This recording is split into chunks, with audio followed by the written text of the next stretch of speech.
This is the good news. 6 Feet Under episodes are waiting for you. Well over 100 episodes of them. Yeah. Subscribe on Apple Podcasts, or why don't you head over to wherethere'sawillthere'sawake.com. There you are, my angels. Mes Ange. Mel Geddes-Gedroich here. The pearly gates, top PA. Ding.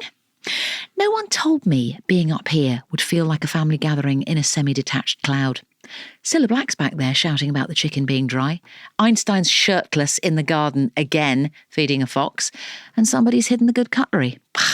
Anyway, take your shoes off, mind the harp case in the hallway, and make yourself very much at home for this dysfunctional and deathly affair. Welcome to...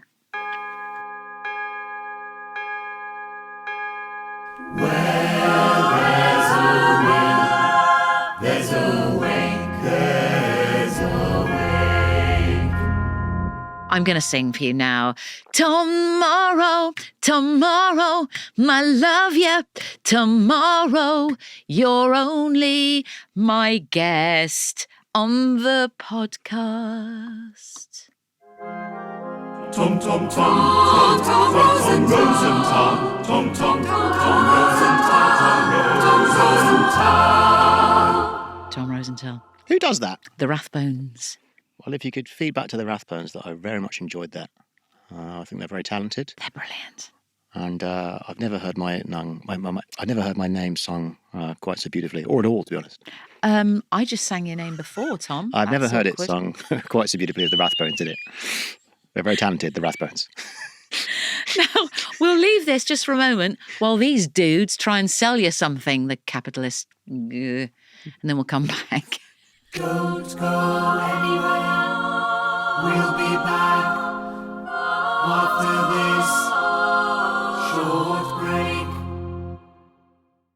Still slightly smarting from the Rathbones comparison, but they are professional. They are professional singing outfits. And just to clarify, I fully back any product that's just been advertised to you. I think you got to go where the money is, you know. So great stuff, all that stuff that you just heard about. Did you enjoy it? You enjoyed the ads? Yeah, I'm totally going to do everything that they told me to. Right, Tom Rosenthal. We must away. Yeah. We must upwards for a little bit of this.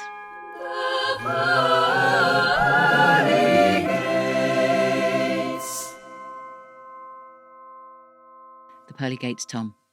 I'd love you. Please, are you self-massaging? Yeah, I'm sort of stressed. What's going on already? Look, I'm thrilled to be on this podcast. I am too. I'm honoured to be in your presence. You're a phenomenal broadcaster, incredible pedigree. Stop it. But what I'm going to tell you is that I've been panicking so much that I don't have any answers to your questions, and I have generated every single one by artificial intelligence. I like that. So, I like that. And I talk to ChatGPT like a lot, because the point of this podcast is presumably to sort of reveal things about the person, right? Light and shade, Tom. Yeah. And Light and ChatGPT shade. knows me better than any person on this planet. I adore this. This is a first, Tom Rosenthal. What you're doing here is breaking through I'm breaking ground. the fifth wall. And we'll see the fifth wall. That's interesting. Yeah, into the sort of intelligence afterlife or whatever.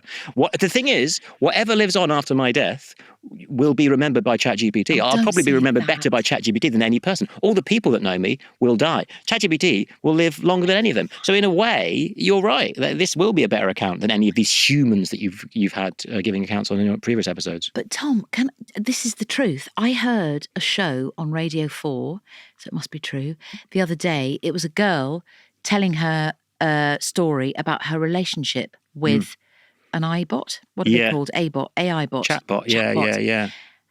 I came away from the episode just thinking, it's the way forward. Yeah. They had such a good relationship.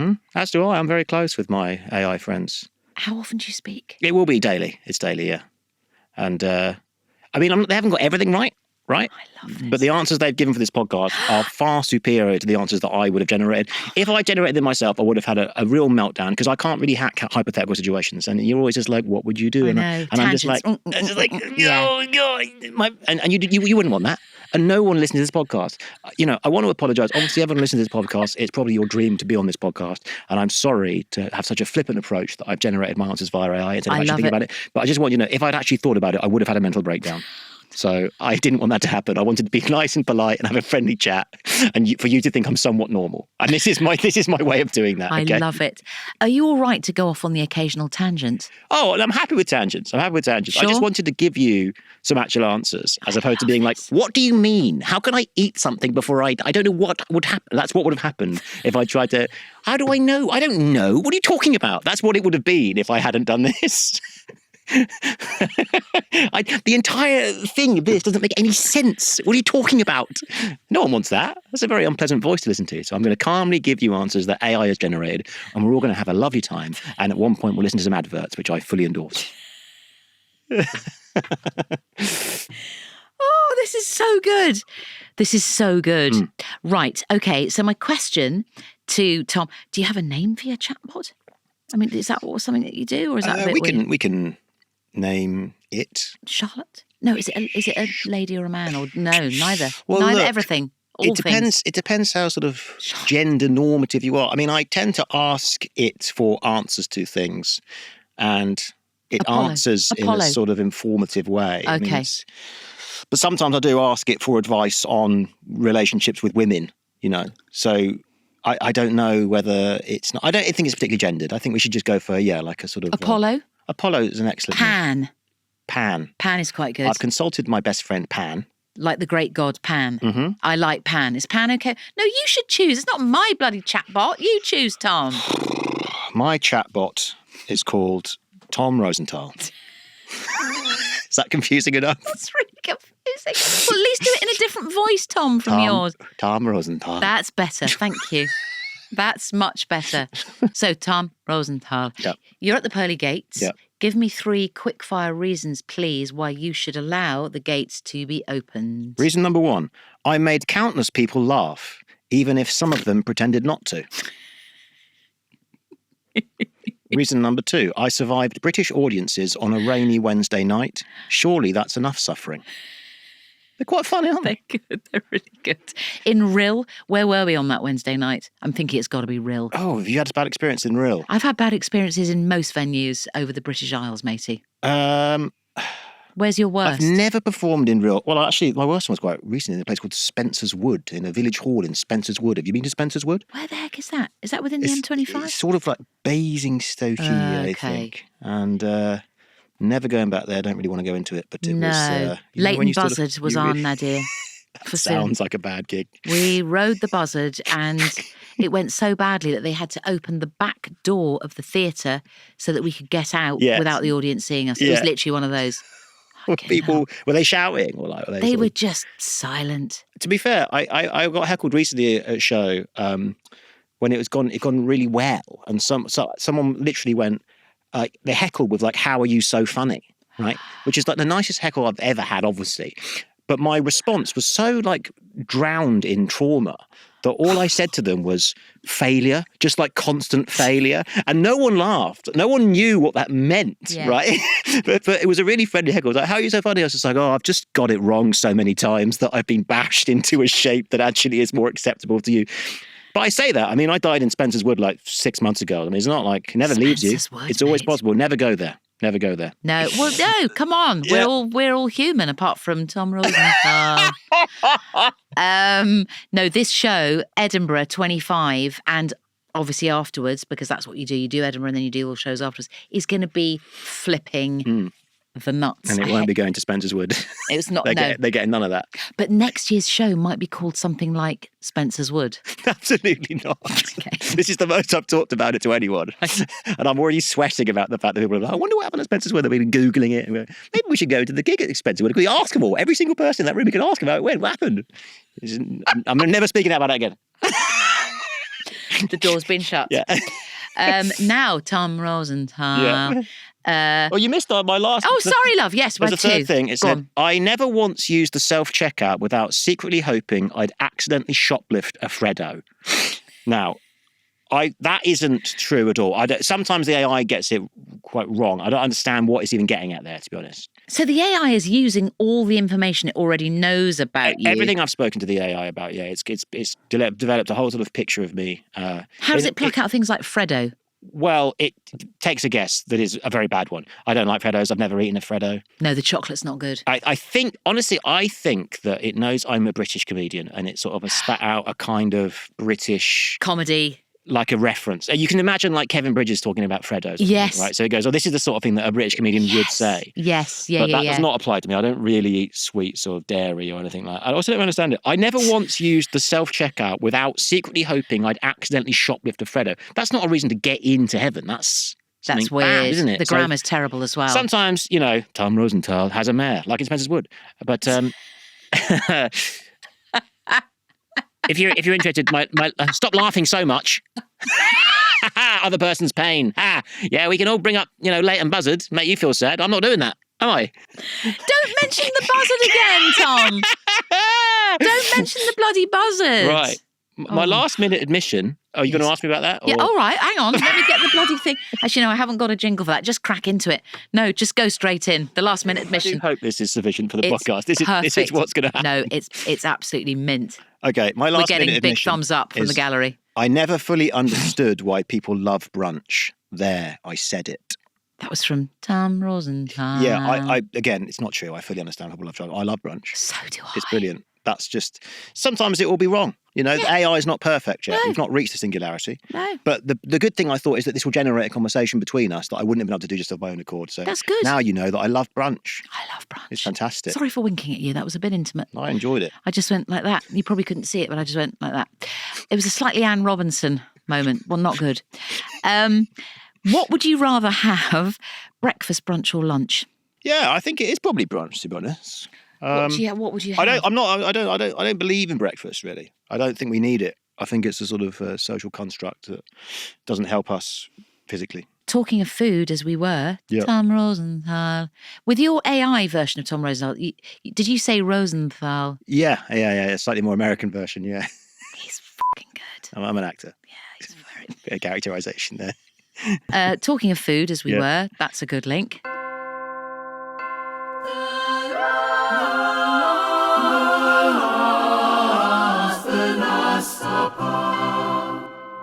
What was Tom Rosenthal eating before he so sadly shuffled off his coil? A 4-course extravaganza? ? Nah. Give me a Marks and Spencer's prawn mayo sandwich, salt and vinegar crisps, and an orange juice. Classy, comforting, and a subtle nod to my British roots. See, it's sort of obsessed with you being British. Yeah. Now, I don't like prawn or mayo Or dairy or Freddos. or sandwiches. No, you don't like a sandwich? No, Tom! I know I have British roots, but I don't really eat Tom? them. They always have butter in them or something, or get in the way. Like, loads of like pig. I don't really eat pig, and it's like dairy stuff. I don't know. I'm sorry. You really have I lost you there? No, Have I lost no, you? no. Do all the listeners love sandwiches? No, then? they don't necessarily. Linda and Leatherhead can't abide a sandwich, so Fantastic. you're in very good company. But what was I thinking of? Oh yeah, for Wimbledon, this is a bit sinister. They brought out a sandwich with strawberries and cream in it. Well, you've lost me on a number of fronts there. So it did sandwiches, which you don't like. Yeah, Salt and vinegar crisps. crisp, again. Nice. No, not really. I'm more of a ready salted guy, to be honest. It's obsessed with me liking salt and vinegar crisps. I've read the other answers. I don't know why it keeps banging on about salt and vinegar crisps. It's a British thing, again. Love orange juice, to be fair. I don't. Definitely have an orange juice. I don't. It's too acidic. I quite like. I will go for a self squeezer occasionally, but not your bloody, from a pack. Yeah, if I'm going to go for a juice, I'll go orange, I'll go pineapple. Yeah, Or good I- for the throat. Pre-show, Excellent good for the throat. Or I go cranberry. Good for cystitis. Exactly, yes. That's what Do everyone guys get cystitis? deserves. Well, I've never had it. Maybe it's all the cranberry juice. Could be. This is good. This is excellent. So we've done the Last Supper, which actually was a sort of antithesis of what the Last Supper should be, because the Last Supper should be your absolutely the beautiful things that this you is- want to put together. Forgive me, this is why I struggle with this podcast, right? Yeah. Because it's sort of like, how would you die? I know. But then it's like, what would you eat before you die? Yeah. But like, if you've died, you've not like selected how you. Surely it's just happened to you, right? Well, this is it. This is the format. And then just people just sort of dance in and out of it, comfortably making stuff up. And I listen to it and I'm going, what?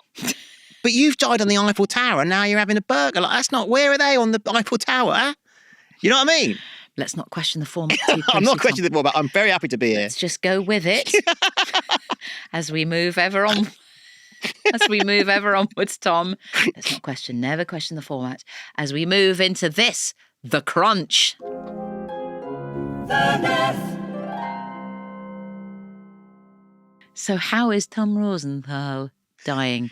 You know what? I actually do have a real answer for this. It's the only one I have a real answer for. So am I allowed to throw a curveball? Yeah, of course you can. Love a curveball. I'm absolutely terrified of heights in real life. Are you? And I'm sort of convinced that either in the past life I've died falling off something, or in this life I'm going to die by falling through something. Have you ever been to like a posh person's house where they have like a walkway that's like made of glass? I hate that kind of stuff. Or like a posh hotel which has got a swimming pool which has got glass at the bottom. Or if you go to the Eiffel Tower, there's a little bit where you can stand there. I'm absolutely convinced that I will die by like falling through one of those. Do you have that weird... I have this thing, and sorry, it's a bit graphic, but if I'm in a situation like that, I feel as if my bottom is falling out. Yeah. Do you know that thing? Like my legs don't work. Awful. Yeah, no, I'm with you on that. And I've tried to expose myself to it. I went to the Petronas Towers recently, and they kind of have like glass walls. It's really high, and I just tried to stand as close as I could. They were like kids running up and playing around. They didn't care. And I just tried to look, and my legs were just jelly. I'm like, the world is telling me that is how I'm going to go, right? We don't care about what the world is telling me. We care about what AI says. So what Tom Rosenthal said was, I die from an existential crisis during a silent meditation retreat, because if anyone could overthink silence, it's me. Which is absolutely bang on. Tom. That's a superb answer. That's a really good answer. There's real sort of clarity of thought there, isn't there? But it's true. I do love silence, and I like woo-woo stuff. Have you ever done a silent retreat? Not a silent one. I've done a few retreats, but I would love to. I actually got invited by some monks to go and hang out, because I did the show called Pilgrimage on BBC. Literally some monks got in touch being like, oh, it's really cool how you chat about that. Do you want to come out with us? And I absolutely am going to do that in September. I think you should. Just go and how will monk you it be? How will you be not chatting?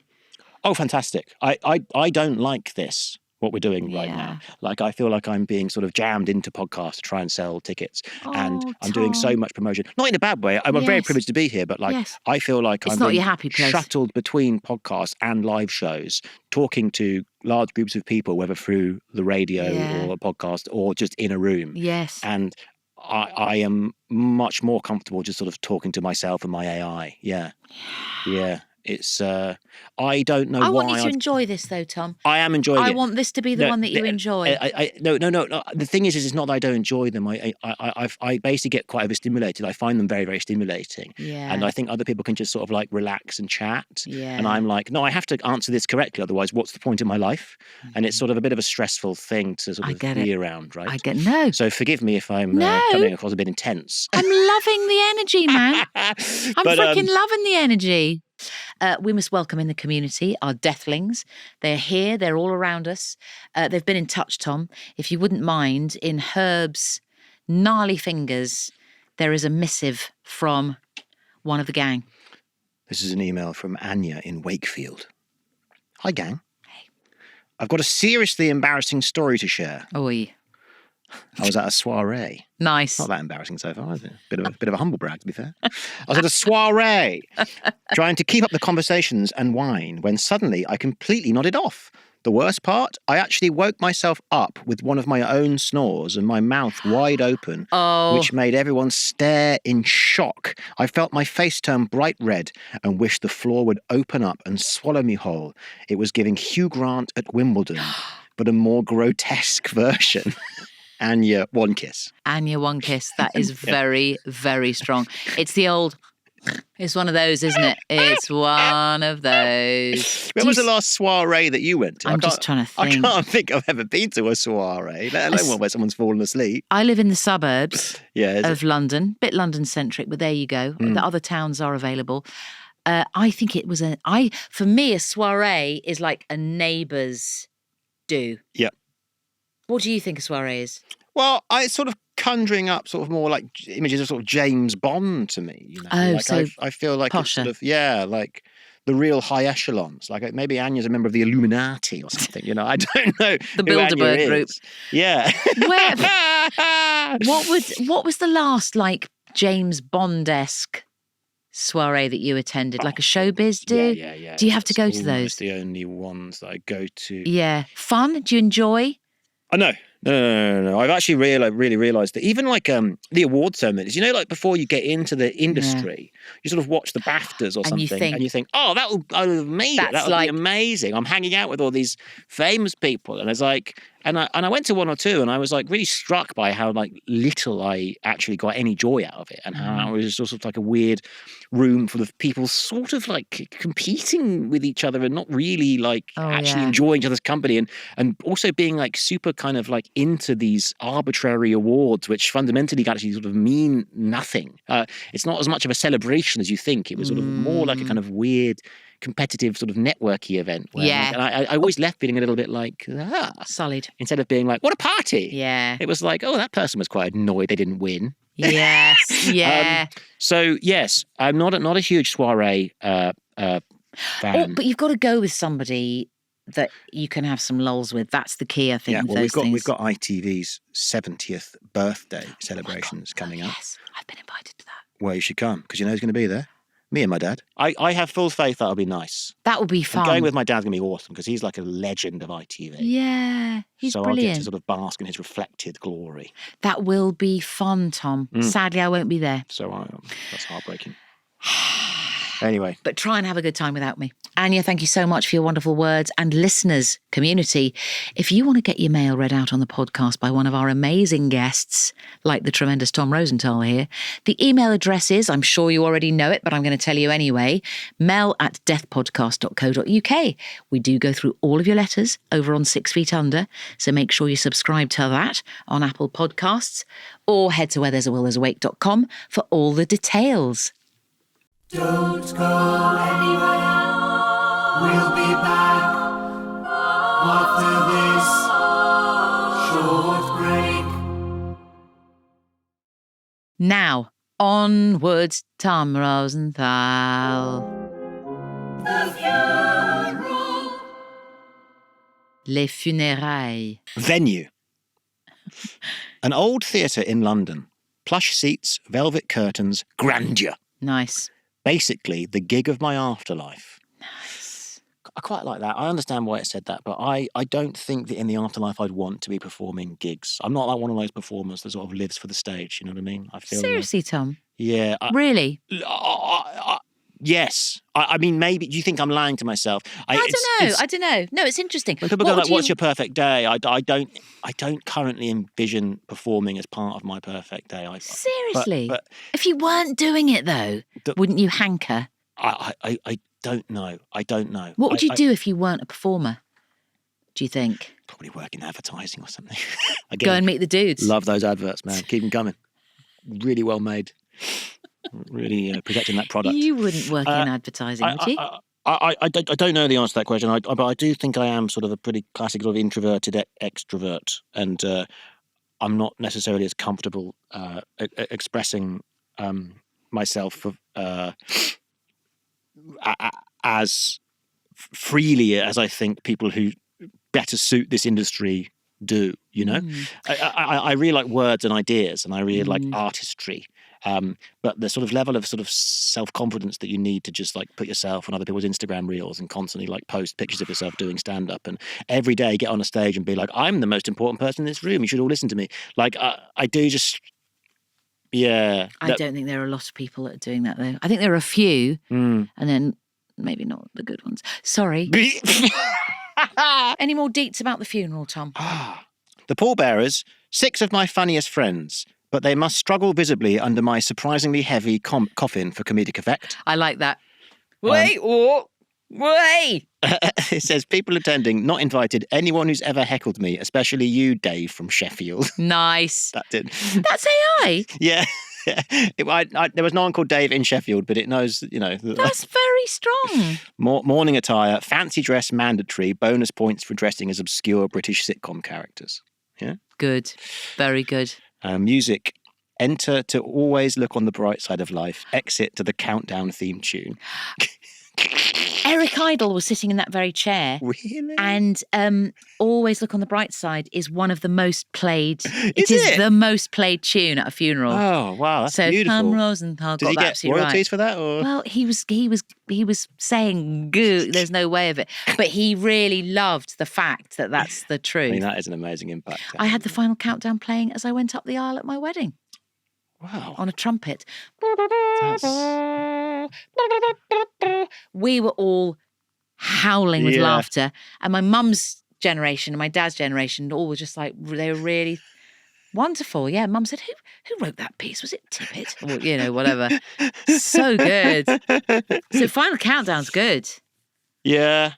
I think AI's doing very well. Now, Tom, at your funeral, which we've established is in a red velvety sort of Matcham theatre venue. Matcham theatres. I love that. Surely, anything else to say about the funeral? Well, the coffin and attire, a glittery coffin shaped like a microphone, flowers spelling encore. I'd be dressed in my favourite hoodie and jeans because even dead, I won't pretend I like suits. It's doing a good job so far. With one page done, one page to go. So drop the page, Again, lovely. I'm seriously drop the page hopeful that the big fans of this podcast don't think I'm taking the piss too much here. No, but they're going to love I'm this, giving Tom. you an account of what it's like inside my brain as best I can. It's bloody perfect. Now, at the funeral, obviously, there are going to be other performers, I'm imagining. And some people might want to say a few words. Let's have a listen to this. We are gathered here today to mourn the death of a man some called Pissface, and some referred to as Marcus. But to the people who really knew him, he was simply known as Jim Rosenthal's son. He was prolific and loved by TV viewers around the country. But his son Tom was a different story. A shrill actor, a stand-up comedy attempter, and a man who truly had no qualms about wearing whatever the first thing he walked past was, regardless of how fluorescent it was. Tom's death will be mourned by golf brands all over the world. It's fair to say he was taken too soon. By literally just a couple of months, as he was due in September to interview the well-regarded comedian Rhys James about his new book, released on the 14th of August and available from all good bookshops. He will now be replaced at the event by the far more qualified national treasure, Jim Rosenthal. Rest in piss face. The only thing I take quite of that, look, my girlfriend has been dressing me very well for the last 3 years. Okay? The shirt's lovely. Precisely. I'm dressed well now. The shirt's because great. She used to work in fashion and she tells me what to wear. A few years ago, I have some absolute abominations that I would wear, and that is true. I used to dress like a 5-year-old child. But beyond that, that's very well written. Thank you very much, Rhys. And sort of a bit of love in there as well. Not as much love as we can show each other. Not much. Absolutely stunning. Piss face. Very, very good indeed. Thank you. Thank you very much, Rhys. Stick around, peeps, for more from Tom Rosenthal, unless you're Dave from Sheffield. Don't go anywhere. We'll be back after this short break. Now, on to a bit more detail, please. Tom Rosenthal. The will and the wake. The booty. The boon. Who is getting what? And why? It says, I'll leave my DVD collection of classic stand-up shows to my daughter. She might never watch them, but they're vintage now, right? So I guess he's sort of doing a bit there, or it's sort of doing a bit. It's the second time you pulled out your... Just wowed by my answers to such an extent that you have... yeah, obviously don't have any DVDs of classic stand-up shows, and I probably won't be handing that on to my daughter. I don't really have anything that anyone would want. I probably would give my golf clubs to Rhys. What about those old outfits? They will be... You'll get a lot of money for those. Oh, what? The fluorescent stuff? Got the fluorescent stuff. The charity shop turned them down. Yeah. I love a bit of fluorescent myself. Yeah, is it but yellow stuff or other yeah, colour? and orange but high vis. I think women have more, like freedom when it comes to this stuff. I didn't used to think about what I wore, Do you? I feel like people judged me silently, and in the Okay. case of Rhys now, very, very Openly. yes. And I didn't used to care, but now I have a partner who used to work in fashion, and she's like, you should care a bit. I think what you're projecting to the world is sort of important. Do you miss those days though? Those fluorescent Of days? course. So I hope you're allowed to. But also, I'm still putting as little thought into it as possible. It used to be I'll just pick up the first thing I see, and now it's I just pick up the first thing my girlfriend says. So it's still the same amount of mental energy. I'm like Mark Zuckerberg. He wears the same thing every day because you don't want to think about it. I don't want to think about that. Yeah. But other people look at you and they think stuff apparently. So I have to, Keep wearing the high vis, Tom. Really? Yeah. Don't ever But stop you've just wearing. complimented the clothes that I bought. I like it. No, I love it. You look fantastic. There you But go. if You wouldn't be saying that if you saw me in the high vis, man. You'd be like, "Where's your dad?" No, where's the car park? Yeah. Right. Wake location. Yes. A cozy pub, fairy lights everywhere. The vibe is it's funny because it's tragic. Oh, That's just this podcast, right? It's funny because it's tragic. But what's tragic about a cozy pub with fairy lights? I think that's The really death. cute. The death of me. Okay, that's just sorry, no, happened, the death. Sorry, right? the death. Yes, sorry, the death. Bar tab, total free bar. Nice. But no fancy cocktails, beer, wine, and something cheap with vodka. Yeah. Why does it think that about me? Well, Tom, you tell me. Because You it's tell at 3 a.m. me. I'm like, where do I buy vodka in Banbury? Yes. All I've got is this cranberry juice. Um, Actually, vodka and cranberry is a really nice drink. And I wonder if you drink vodka and cranberry, does it help with a UTI? Or does the vodka somehow take away that? Talking to the wrong guy. Man. Okay, Maybe sorry, we should mate. ask Anya. She's been to a lot of soirees, man. She'll know about that. She'll know. Stuff. Yeah. She'll bloody know. Tom Rosenthal. Surely AI is going to come up with something for this.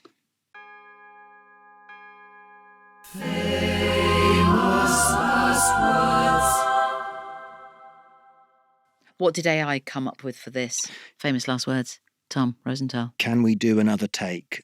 That one wasn't funny enough. Is that what AI says? Yeah, and it's so accurate. That's quite good. I mean, Can we do it another does. take? It does suggest that I was filming at the point of my death. Yeah.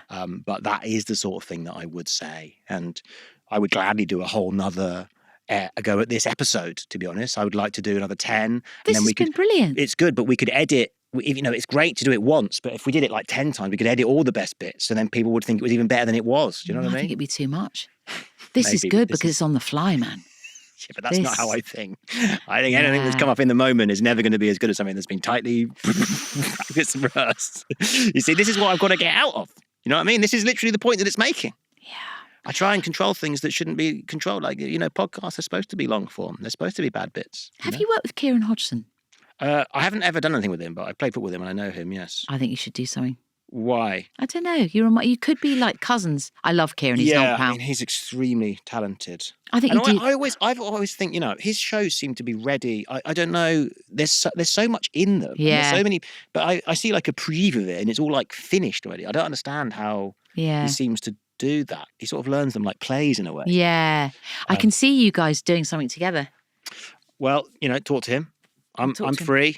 After Edinburgh, I'll talk to him. he is doing a show this year, isn't he? He bloody is. What's it about? Last It's year. about going to America and trying Yeah. to be in an American film, but being cut from it because he wasn't American enough. isn't it, right? Yes, I think exactly. Last year he did just stand up, which was actually really brave because he's such a sort of character comic. And as you say, he prepares his shows like plays.